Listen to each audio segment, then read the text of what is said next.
কুমড়ো শাক।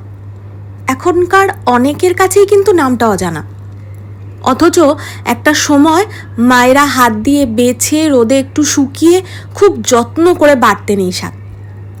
আজ সেই পুরনো রেসিপিটাই করছি আবার নতুন করে। নেই হলুদ, নেই ঝাঁ চকচকে মশলা, শুধু কাঁচা লঙ্কা, একটু রসুন আর সামান্য নুন, ব্যাস। তারপর ফোড়নে একটু কালো জিরে।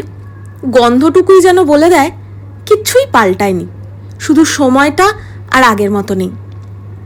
এই শাক বাটার মধ্যে ঝাঁঝ আছে, সরলতা আছে, আর আছে হারিয়ে যাওয়া দিনগুলোর এক ফোঁটা ছোঁয়া।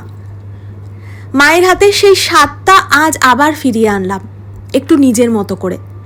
কারণ খাবারের মধ্যে যেমন স্বাদ থাকে, ঠিক তেমনি থাকে গল্প।